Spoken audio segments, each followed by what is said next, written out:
Well, I decided it was probably about time to tell my tale as I lived it, and to tell people about me, where I came from, and basically a verbal diary of where I am now and the struggles that I've faced to get to where I am now.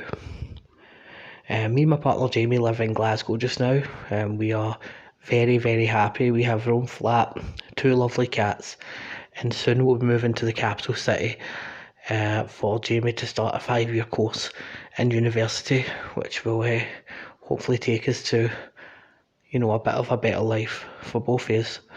And well, that's the aim. I'm not measuring my success on someone else's ruler, though. I am going to be looking for work and trying to find something, to pass my own time.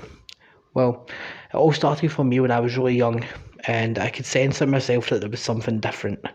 Back in the 90s, when I grew up in the East End of Glasgow, it was quite a poverty-stricken place. There was people with money, but it was more, everyone was almost ruled by fear.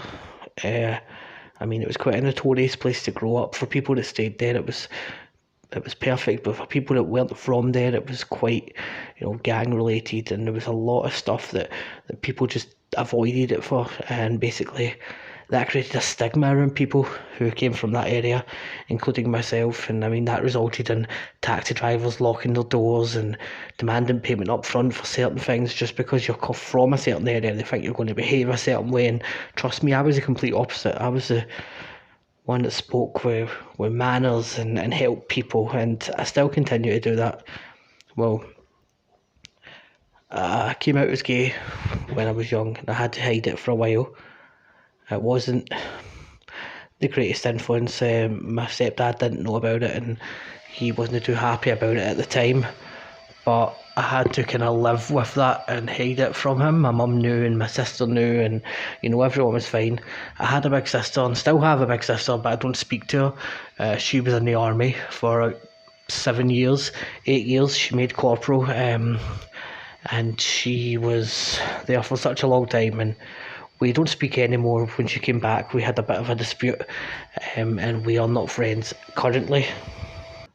So as time went on, I just kind of forgot her existence. It wasn't the best approach to have, but she did become really slimy and snaky, and that was partly due to the person she was with in a relationship. And well, that's a topic for another video on another day, and to be quite frank, I don't want to speak about that. But so I had a really good group of friends growing up in the East End. It was a wonderful place to stay. My mum was happy. She had quite a good social circle at the time. The neighbours all kind of knew each other, and when you grew up there, everyone always smiled and said hello. And the shops were close by. The train station was right across the road, and I had a really, really good support network round about me when I came out as gay as well. I was about 17 when that happened, so it was quite late on. A lot of people realised it straight away, but I actually went through the struggle of knowing about it and trying to hide it for all those years, as a lot of people do. And that was just because in the area I stayed in, there was a few people that had came out before and it didn't go well for them, but my friends all were really, really supportive, and for that I will be forever grateful. It could have went so much worse. Well, we all used to just hang around, and as time went on, we separated. I went my own way, and the only way to get a place to stay in Glasgow really is to go through the homeless network if you don't have money. So I ended up having to declare myself as homeless and leaving my family home. And I moved to a project called the James Shields Project in 2010, which was in the town, just Pollokshaws Roadway. I was there for a year. I helped them out and did some volunteer work while staying there. Before I stayed there, I was in a place called Copland Road B&B, which was run by the council, and I was there for about 3 months before I got moved to a place for people between the ages of 60 and 24, which I was at the time. I was 21. It was quite a difficult time in my life. I was taking substances I shouldn't be taking, smoking things I shouldn't be, but it was just part of the lifestyle at that moment in time. It was what felt right. It kept me going, and I'm happy to say now it's been 5 years from I've touched a drug that I've not really wanted to. 5 years of kind of sobriety on that part. I still enjoy a drink, but that's as far as it goes. And I smoke weed, and again, that's as far as that goes. But that's it. That's like my two hobbies. So I ended up going over to Holland for 10 weeks in 2010, 2011.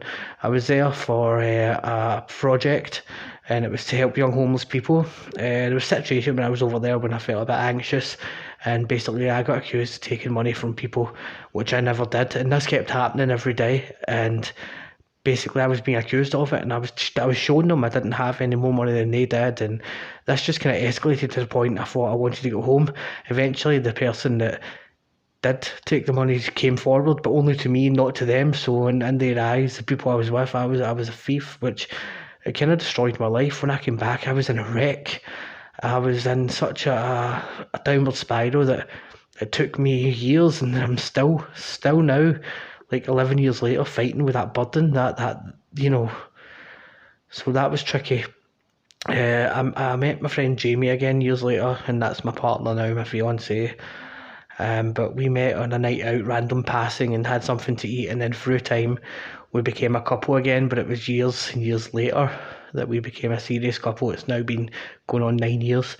But he was staying in the West End, and I was staying in South Side, and eventually I got my own flat near to where he lived, and it kind of just became casual with us. And eventually he had to move back to the East End to take care of his grandmum, who eventually died sadly. And then through kind of grief we met again, and through time we became really close, and we are what we are now. And I couldn't live without the man, so it's basically just the way I feel. So that's pretty much a sum up of my life currently. That's a little taste of me. Basically, I'm trying my best. I'm doing well. We're doing well. We plan on a big move soon, and it's going to shape the rest of our life, so it's quite a scary prospect. But I dabbled in college for a while. I done my HND musical theatre. I done my first year journalism. I've got a media course under my belt. I've got photography under my belt, advertising. There's all these things and these courses that I've done. And I was at college for a total of 5 years. And I'm thinking of maybe going back to an introductory course at the university that Jamie's going to in Edinburgh, to start something new after the summer. But it's just a case of looking to see what's there and what's available through COVID. Well, I've brought you up to date with me just now, and I hope everyone is okay. I hope if you're watching or listening to this, that life is treating you well, that you're safe, that hopefully not been affected too much by COVID. Hopefully you've got a business that's still running. Hopefully if you've got kids, they're still kicking about. And hopefully if you've got elderly people you've been taking care of, they're still here, they're still well, they're still healthy. And for all those that have lost loved ones through this ridiculous pandemic, then I'm truly sorry. And keep your chin up. Things will get better. Things are starting to get better. I have to get my second injection in a few weeks, which is excellent.